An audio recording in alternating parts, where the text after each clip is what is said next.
Bonbon buah kecapi, I was born to make you happy. Oh my god! Wow! Oke guys, kali ini kita akan bahas bagaimana sih caranya biar lolos PIMNAS, Pekan Ilmiah Mahasiswa Nasional. Ini sering banget ya ditanyakan dari teman-teman ya. Nah, untuk itu makanya jangan lupa di like dan komen, dan juga bisa di-share ke teman-teman kalian yang sekiranya sama-sama berjuang di PKM atau program kreativitas mahasiswa. Nah, teman-teman, kali ini kita akan bahas apa aja sih tips biar lolos PIMNAS. Nah, yang pertama adalah read the rules. Nah, read the rules ini adalah bagaimana sih teman-teman itu membaca atau mengerti dari pedoman yang PKM inginkan. Nah, mungkin kita akan masuk aja ya, langsung ke PKM-nya itu sendiri. Nah, teman-teman, ini adalah pedoman dari PKM itu sendiri ya. Hal ini penting karena teman-teman perlu pelajari dan memahami apa yang dimaksud dan apa yang diinginkan oleh si PKM ini. Nah, di buku pedoman ini kalian bisa tahu juga ya teman-teman ya. Bisa tahu apa sih yang PKM inginkan, terutama di bidang-bidang yang kalian inginkan. Misalnya, ada PKM RE misalnya, atau PKM KC, PKM dan yang lain-lainnya. Ini nanti teman-teman coba pelajari bagaimana cara penulisannya, bagaimana cara melaporkannya, apa ketentuannya, dan sebagainya. Nah, itu teman-teman harus baca dari buku pedoman atau buku pedoman PKM ini. Nah, selanjutnya yang kedua yaitu make your timeline. Nah, ini penting ya teman-teman ya. Terkadang kita ngerjain PKM ini tuh cuma ngerjain asal ngerjain gitu kan. Tapi sebenarnya kita harus punya timeline. Hal apa aja yang ingin kita lakukan. Nah, seperti contoh waktu dulu, kalau aku ngerjain PKM ini, aku harus punya deadline nih. Misal sebulan di awal, kita harus sudah sampai apa? 2 bulan di awal, kita harus sampai apa? Begitu terus sampai hari H. Hari H PKP 2 atau istilahnya MONEF, Monitoring Evaluasi 2 itu kita harus apa? Nah, itu teman-teman perlu pikirkan ya. Nah, kalau bisa ketika teman-teman udah sampai deket-deket PKP atau MONEF 2, teman-teman harus 90% kemajuannya dari penelitian yang teman-teman lakukan. Nah, itu penting banget karena biasanya yang lolos di PIMNAS itu adalah mereka yang penelitiannya sudah selesai dan mungkin hanya ada revisi-revisi yang kecil. Tips yang ketiga adalah set your checkpoint. Di sini berkaitan dengan timeline, jadi ketika teman-teman tadi melakukan hal yang panjang, mulai dari pengumuman pendanaan sampai MONEF, nah teman-teman perlu pikirkan pada jam-jam atau pada waktu-waktu tertentu harus teman-teman selesai ngapain. Terutama teman-teman yang lagi memulai penelitian itu perlu pastilah perizinan, entah itu perizinan dari pihak setempat, apa perizinan laboratorium, nah itu teman-teman harus pikirkan. Nah, itu dibuat, di-set sedemikian rupa agar waktunya tepat. Jadi, misal di bulan pertama teman-teman udah mengurus ethical clearance misalnya, ethical clearance dan perizinan, sehingga bulan selanjutnya teman-teman udah mulai eksekusi di penelitiannya. Kemudian, dalam perjalanan menyusun checkpoint itu, teman-teman tentu terus akan belajar kan. Nah, adanya waktu kosong itu, teman-teman bisa manfaatkan untuk belajar metodologi dari penelitian yang teman-teman akan lakukan. Yang keempat adalah build your media. Ini penting banget ya teman-teman ya, karena kita terutama lagi masa pandemi ini kita nggak bisa sering kumpul. Nah, maka dari itu media yang kita lakukan ini bisa kita set up. Nah, itu seperti apa? Mungkin aku akan tunjukkan ya seperti ini. Nah, teman-teman, jadi di sini dulu waktu aku melakukan penelitian itu aku memanfaatkan berbagai platform, terutama Google Drive, Trello, dan juga WhatsApp. Nah, fungsinya buat apa? Jadi kalau di WhatsApp itu untuk koordinasi, misalnya kita pingin misalnya ketemuan, misalnya pingin Zooman, nah itu bisa manfaatkan di WhatsApp. Dan yang kedua adalah Google Drive. Nah, Google Drive aku buat seperti ini. Jadi ini adalah fungsinya untuk memetakan kemajuan atau memetakan data-data yang bakal kita lakukan. Jadi kendalanya adalah ketika teman-teman tidak menggunakan online ini, terkadang ada di satu komputer, tapi di komputer lain nggak ada dan kita nggak tahu perkembangannya. Hal ini penting kita lakukan karena ini fungsinya untuk memonitor kegiatan atau memonitor apa aja sih yang telah kita lakukan. Nah, di sini aku dan teman-teman bagi menjadi berbagai poin ya. Ada sumber di sini adalah daftar pustaka. Misalnya nih ya. Nah, ini berbagai source atau jurnal-jurnal yang kita dapat yang berkaitan dengan penelitian yang kita gunakan. Nah, misalnya ini ya.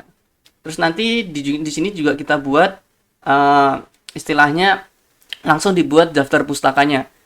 Di sini kita buat daftar pustakanya, terus kemudian bisa kita highlightnya apa, terus poin yang penting itu apa. Nah, itu kita bisa tulis di sini gitu kan.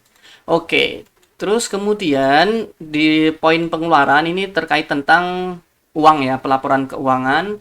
Terus kemudian ada narrative review. Ini kalau zaman dulu itu pakai narrative review, dan mungkin kalau yang 2 tahun yang lalu juga aku ikut itu, kalau ini bisa disebut juga laporan akhirnya gitu kan.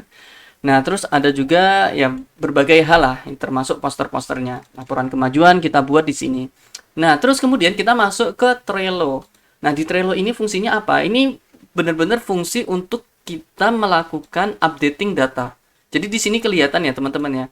Misal aku ambil bab 1, bab 2, bab 3, bab 4. Nah, ini kita pisahkan ya. Kita pisahkan supaya kita nggak bingung. Jadi misalnya yang udah ngerjain bab 1, terus kemudian di-upload di sini, dan nanti yang file yang lama harus di re-upload atau harus dibuang. Istilahnya file yang lama kita tumpuk dengan file yang baru. Nggak boleh ada double file yang ada di sini. Kalaupun ada double file, misalnya di bab 3 nih, nah itu nanti kita taruh paling bawah. Nah, kita taruh yang paling bawah di sini, terus kemudian nanti kita bisa tahu, oh ternyata perubahannya apa. Nah, itu termasuk di bab-bab yang lainnya. Dan di sini juga bisa teman-teman kasih lampiran ya, misalnya yang kirim. Nah, sampai titik terakhirnya adalah ketika teman-teman udah compile-nya juga dimasukin di sini. Nah, ini misalnya nanti kita, nah bentukannya gini, jadi proposal jadi. Nah, proposal jadi. Ini kok ada proposal 1 atau proposal 2? Nah, ini karena dulu aku 2 karya, jadinya kita bagi menjadi 2 proposal. Gitu.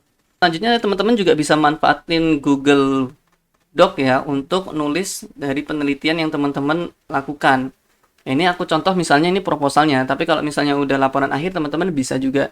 Nah, nanti kalau misalnya teman-teman, ini kan bisa dilihat oleh orang yang lain ya. Nanti kalau misalnya teman-teman pengen mengubah secara offline, jangan lupa nanti di-upload di Trello-nya. Jadi kita bisa memantau aktivitas teman kita itu dari Trello itu.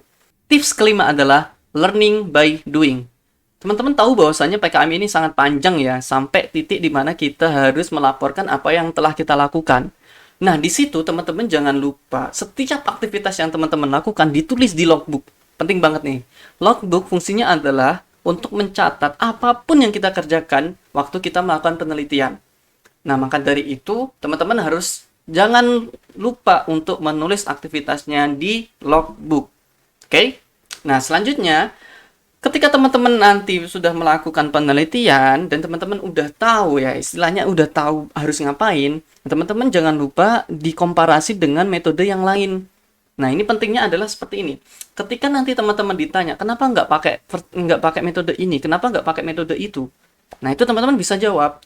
Misalnya kayak kemarin ya, misalnya aku ya penelitian yang tentang kanker misalnya, kenapa kamu ngecek aktivitas anti kankernya dengan menggunakan Scratch misalnya gitu. Nah, aku bisa jawab, karena metode ini itu kekurangannya ini, Pak.